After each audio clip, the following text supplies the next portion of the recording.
Nous sommes maintenant à l'arrière du pilote. Nous allons commencer la mise en route. Lorsque nous créons des vapeurs, il faut à tout prix éviter que les vapeurs aillent à l'atmosphère. Donc les vapeurs doivent rester à l'intérieur du pilote. Donc pour ça, pour mettre en sécurité la machine, on commence toujours par allumer l'eau de refroidissement. Ainsi, on est sûr que quelles que soient les vapeurs qui seront produites, elles seront condensées et il n'y en aura pas à l'atmosphère. Donc on allume l'eau de refroidissement. Nous sommes revenus à l'avant du pilote. L'étape suivante pour la mise en route, c'est la mise en route de l'électricité sur le tableau de commande. Donc on ouvre la coupure générale, on se met sur 1, puis on allume la marche générale. Vous voyez que la machine est en vide, on a une couleur rouge qui s'affiche ici sur le chauffage, on ne peut pas chauffer quand il n'y a que de l'air, et une couleur rouge qui s'affiche sur le préchauffeur.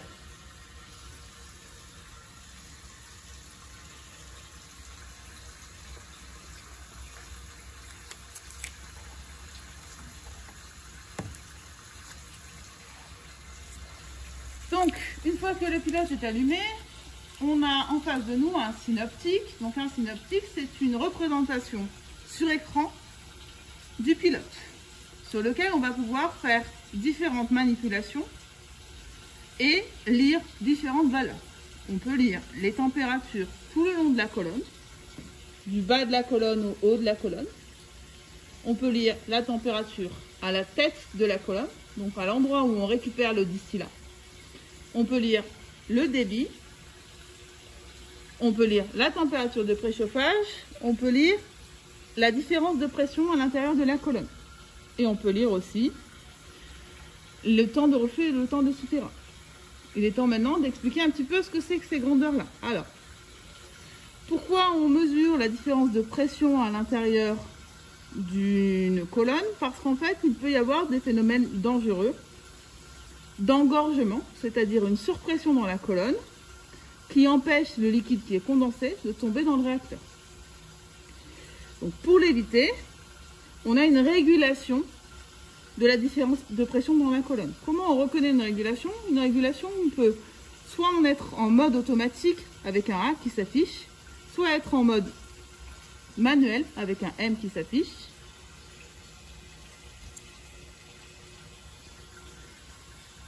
Et ensuite, on peut, en mode manuel, régler l'ouverture et la fermeture de la vanne de pression.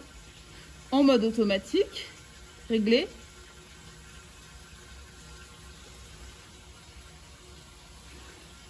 la consigne qui est ici.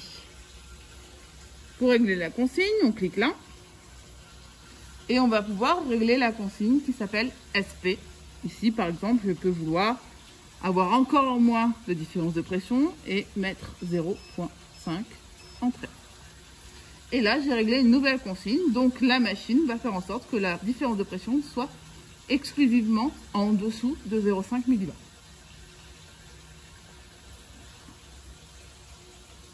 Je retourne ensuite sur le tableau central et je vais pouvoir faire toutes sortes de réglages de ce type-là. Je vous ai dit que le plus important dans une mise en route, c'est le débit d'eau de refroidissement. Donc ici, on veille bien à ce que le débit qui soit noté ici, d'eau de refroidissement, soit bien de 200 litres par heure. Et je vous expliquerai le reste par la suite. Une fois qu'on a mis en place ceci et compris ces différents éléments, on va pouvoir charger la machine. On va vouloir remplir le bouilleur. Pour remplir le bouilleur, on vérifie d'abord qu'il est bien vide. Donc on va ouvrir différentes vannes qui vont nous permettre de vérifier qu'il est vide.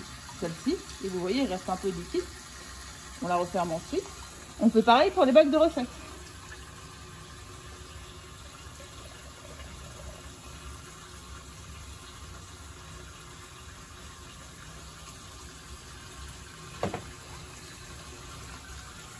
Puis, on va mettre en route la pompe de manière à ce que le liquide qui est maintenant dans un bidon d'alimentation puisse être introduit dans le bouilleur. Donc, j'avais ouvert la vanne ici, je la laisse ouverte le temps d'alimenter mon bouilleur. Je vérifie aussi que cette vanne, qui est la vanne de régulation finalement du niveau, de réglage du niveau, par le débit de résidus, est ouverte. Puis je mets en route la pompe d'alimentation, ça se passe sur le tableau de commande. Donc la pompe d'alimentation, c'est la pompe doseuse. Je clique dessus, je veux alimenter, donc je vais mettre 90%.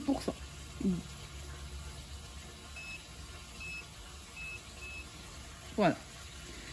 Et je mets en route la pompe doseuse.